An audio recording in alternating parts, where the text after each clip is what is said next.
để tôi năng server tam phải tiền tiền rồi có để tôi năng cả post website rồi tiền tiền khi mình công nghệ thì mình tiếp tục sử dụng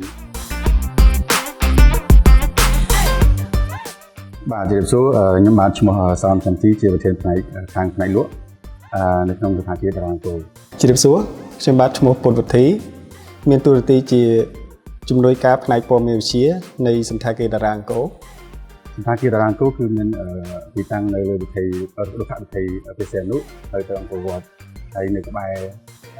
មន្ទីរពេទ្យវិទ្យាផងដែរសន្តាគារតារាងគោលយើងមានដូចជាថាចំនួន2កន្លែងសាលប្រជុំចំនួន2បន្ទប់ហើយមួយទៀតគឺមានសេវាដូចជាកន្លែងហាត់ទឹកហាត់ប្រាណសម្រាប់សន្តាគារតារាងគោលបានប្រើប្រាស់សេវាកម្មរបស់មេកុងណិតមើលទៅគឺគុណភាពល្អទាក់ទងទៅនឹងការងារផ្សេងៗមួយចំនួនមុខងារផ្សេងៗទៅតាមផ្នែកគឺឃើញថាបានល្អហើយចំពោះមានការលាក់រួលអីផ្សេងៗគឺខាងមេកុងណិតតែងតែសេវាកម្មផ្សេងៗផងដែរចាប់តាំងពីយើងបានប្រើប្រាស់នៅសេវាកម្មអ៊ីនធឺណិតរបស់មេកុងណិតគឺយើងមានការផ្លាស់ប្ដូរច្រើនទាក់ទងនឹងដំណើរការនៃ operation គឺដំណើរការបានរលូនជាងមុនដោយមិនមានភាពរអាក់រអួល hotline ហើយនិង on-site គឺមានភាពរហ័សជាងមុនមានភាពខុសគ្នាច្រើនរៀងរាល់ពេលដែលមានភាពរអាក់រអួលគឺខាងផ្នែកចេញវិជាខាងតារាងគោលគឺតែងតែតាក់ទងទៅខាងក្រុមការងាររបស់មេកុងណិតគឺឃើញថាសេវាកម្មទុនចិត្តគឺ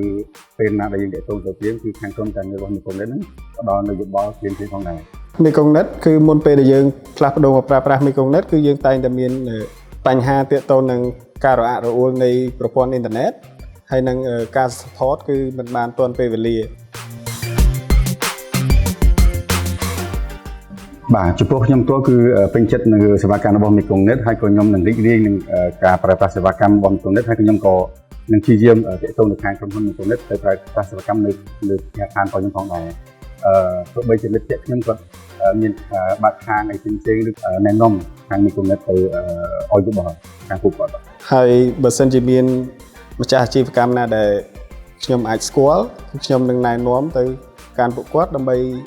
ការប្រើប្រាស់នៃសេវាកម្មរបស់មេកុងណិតបាទអរគុណបាទអរគុណ